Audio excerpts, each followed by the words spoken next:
What's up, guys? Ivan here with getivan.com, and today we have a Quora question. What is RSS feeds and benefits of RSS feeds in SEO? This is a content curation question. Let's look at this guy's answer. It's caught my attention a moment ago. He says RSS feeds have no direct SEO benefits. John Mueller confirmed during a Google Webmaster Hangout that RSS feeds have no effect on your site's ranking.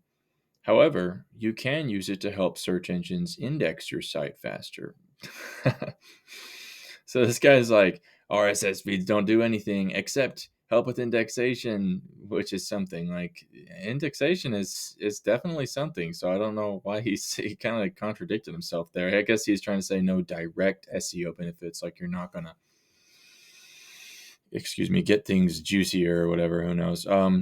So he says he's going to share a secret here. RSS feed subscribers, just like email and notification subscribers, create repeat visitors. Repeat visitors are more engaged, which provide good engagement stats to Google Analytics, making Google value your page higher and thus boost your RSS. So RSS, to quickly answer the question, and then we'll talk about benefits and read some of the answers.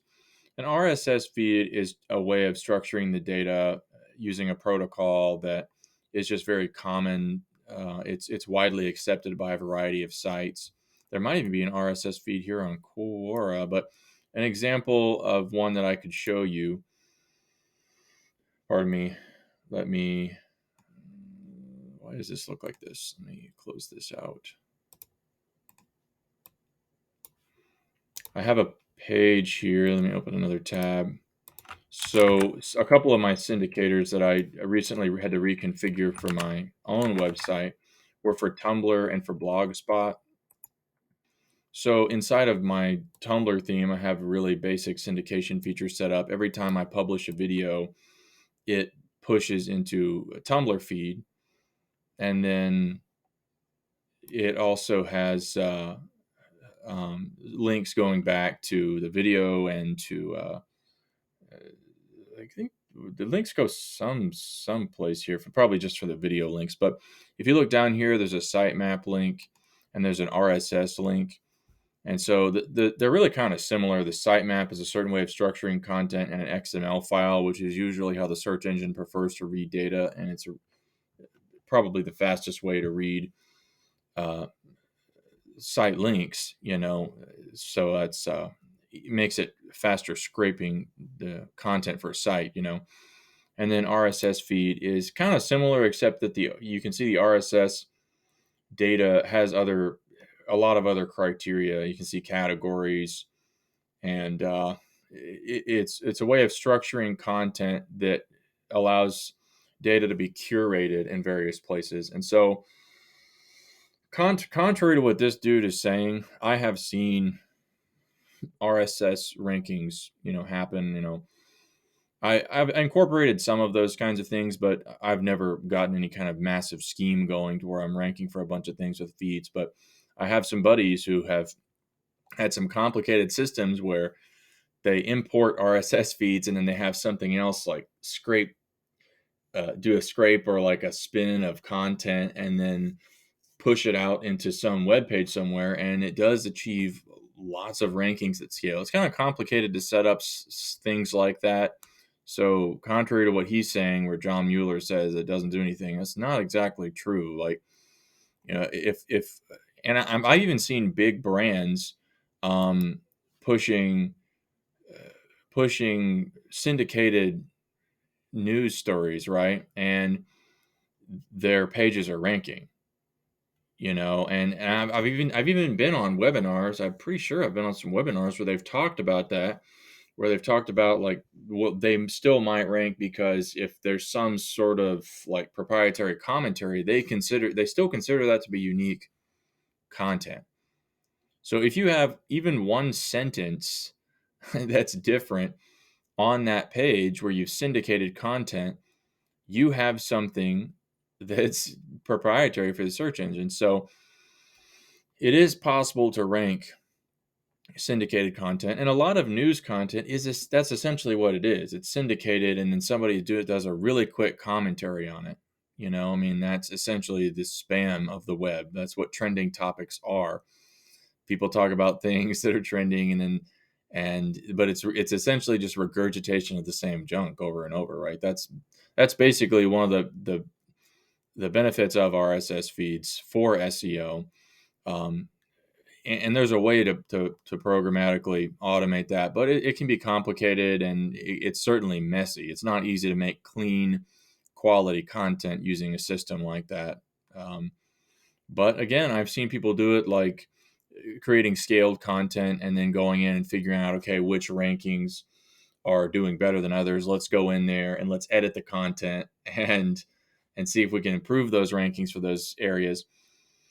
Let's see what this guy says. If you consider putting RS feeds on your site, take into account the following factors. It has no impact on your site's SERP ranking, which it is not true. RSS feed only helps search engines like Google to index the content of your site faster and more efficiently. Good to use RSS feeds if your website needs to update its content regularly. If you have a news website or a blog, search engines pick them up and use those URLs to crawl them.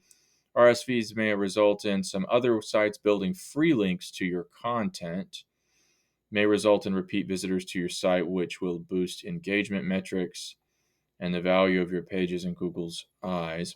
Yeah, I mean, and that's certainly something like uh, last night I was looking at, I realized in that Tumblr asset, for example, that I did a / on those addresses. So in inner pages, it was using the inner pages in the slug, and then it was trying to send people to the RSS feed sitemap. So I needed to provide absolute addresses to the sitemap and the RSS. So I logged into the Tumblr asset, pardon me, and I corrected that. And when I was back there, I was surprised to see that there was like 8 followers from the Tumblr social platform, and that's literally just from putting hashtags into this content for marketing, business, entrepreneur.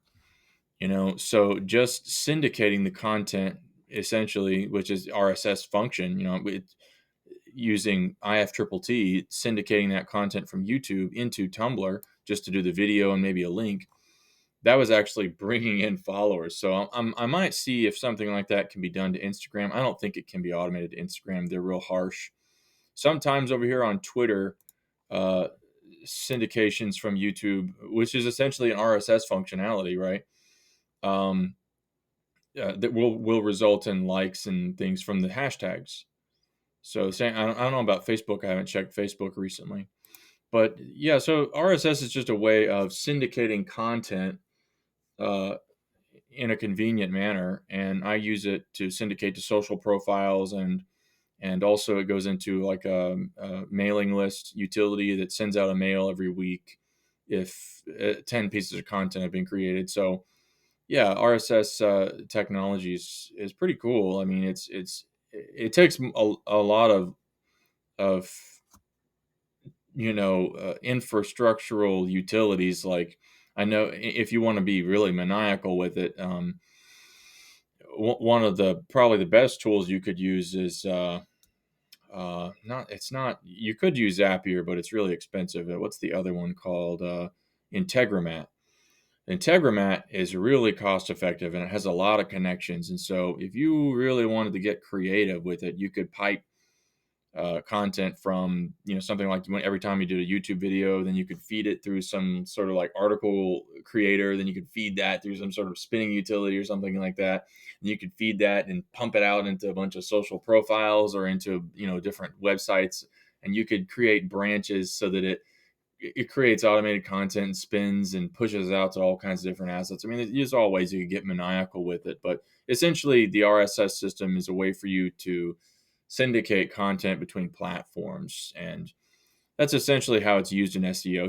This guy is mainly saying that it's used for indexation purposes, but I like I was just explaining, he kind of echoed that also, that it can you can tap into hashtags repeatedly and passively build followers on some of those social platforms if you do it right. So pardon me, that's another way to go too, but that's pretty much it. Like, you could also use RSS feeds to, you can use certain services to pipe RSS feeds into a single feed that you then use to maybe organize trending topics on certain keywords.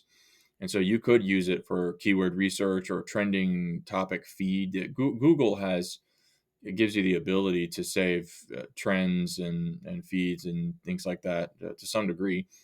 Um, so there's a number of use cases for it, but it's often many sites have RSS feed features, which can be used for a variety of purposes. But that's pretty much it. Thank you guys for watching. Catch you later. Bye.